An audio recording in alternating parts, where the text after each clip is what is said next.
Hello, my name is Jake Retigliano. Welcome to Storytime with Jake, and today I will be reading I Smell the Future, a Dog Story by David Kirk.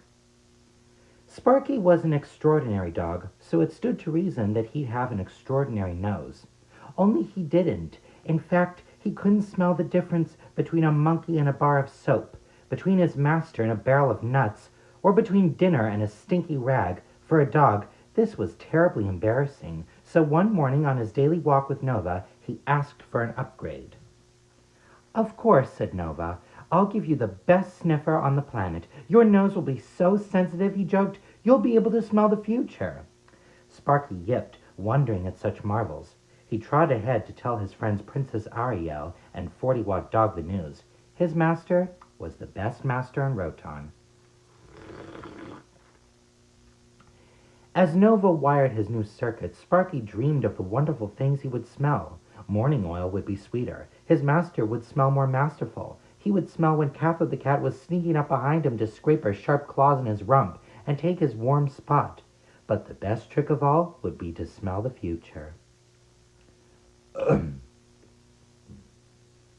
Sparky slept until morning. Even before he opened his eyes, he knew how he was different. Clear pictures appeared in his mind, not of light, shape, or color, but of smell. He smelled the position of every animal in the house. He smelled the scented oils inside the bottles in Nova's mother's room. He could even smell what sorts of spaceships were cruising by outside. But Sparky was eager to test the other wonder Nova had promised. He would smell the future. He clattered onto Nova's sleep platform, where Cathode was curled on the pillow, and sniffed. Why are you sniffing? Cathode demanded. I am smelling what you will do next, said Sparky. With my new upgrade, I can smell the future. Ridiculous, mewed Cathode. No one can predict what a cat will do. But it's true, insisted Sparky. Nova said so. You may smell better, sighed Cathode, but Nova was joking. You cannot smell the future. You are a cat, said Sparky, and know nothing of trust. I can smell the future. To prove his point, Sparky put his nose in the air and sniffed. Suddenly, he knew what would happen next. From the kitchen, there would be the scraping of the can opener, a pop, some gurgling, and then Nova's mother would call him to breakfast. He sniffed again, now sensing that it was delicious fresh oil she'd be pouring into his bowl. I predict that I am about to have my breakfast, said Sparky, eyeing Cathode defiantly. Luna will call me. At that very moment, the scrape, pop, and gurgle that he predicted resounded through the house. Luna called his name, Sparky padded to the kitchen, and lapped up his breakfast. His prediction had been correct. The oil was delicious. Raising his nose, a flash of certain knowledge electrified Sparky's brain once again. Nova would take him for a walk. As soon as this thought entered his head, in walked Nova, leash in hand. As they strolled the dog path, Sparky tested his new abilities, sniffing the air for the scent of the future. Flash! He smelled that he would see his friend 40-Watt Dog. Around the bend, 40-Watt appeared as if by magic. Flash! Sparky smelled that he would meet Princess Ariel, and they would stop for a sniff. Again, his prediction came true.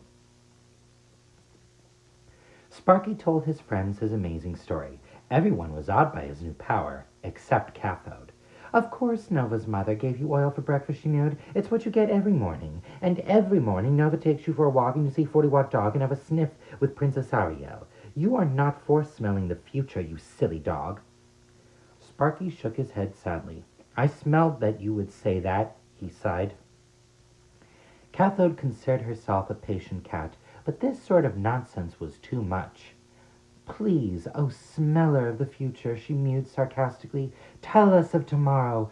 What will you have for breakfast? Who will take you for your walk? Sparky sniffed and considered. I will have oil for breakfast, he announced, and Nova will take me for my walk. The other animals listened in amazed silence. How did Sparky smell those things? The next morning, Cathode rose before dawn. She stretched, then slinked to the kitchen to hide the can opener. That accomplished, she crept into Nova's room to turn off his alarm, doing the same in Nova's parents' room. When Luna called Sparky for breakfast, he was horrified to see his bowl filled not with fresh oil, but a rusty heap of nuts and bolts. Sorry about the leftovers, said Luna. The can opener is missing. Sparky sniffed. His stomach turned uncomfortably. He looked about for Nova. Maybe he'd find some oil to drink on his walk. But Nova was heading out the door with his school bag over his shoulder. Sorry, fella, I'm late for school. Mom's going to walk you. Luna took Sparky for his walk. He did not see his dear friends Princess Ariel or 40 Watt, but was instead chased by mean dogs. Cathode had been right. He could not smell the future. Nova had not told him the truth. When his master came home after school, Sparky did not run to meet him, but lay with his head on the floor. As the evening passed, Cathode began to feel bad about what she had done. Being right was no fun when it made a friend miserable. She went to him. I hid the can opener, she said, and I turned off the alarm clocks too. Sparky didn't look up. It doesn't matter, he said. Nova said I would smell the future. I cannot smell the future. What more is there to say? Cathode thought for a moment. Suddenly, she knew what needed to be said. Actually, she mewed, you can smell the future, but you do suppose that you are the only animal house with a talent? Nova gave me the power to change the future. Raising his head, Sparky looked at the cat in astonishment. I never knew that, he said. How is it done? That is my secret, she mewed, because I am a cat, and a cat may keep secrets. But you will know when I have used my talent for changing the future, when your talent for smelling it has failed you. Sparky leapt to his feet. I have to go, he said. I smell that my master will be waiting for me. Cathode watched Sparky trot happily to find Nova. Then, purring contentedly, she curled into the warm spot he had left behind. And that's it. I hope you liked this story.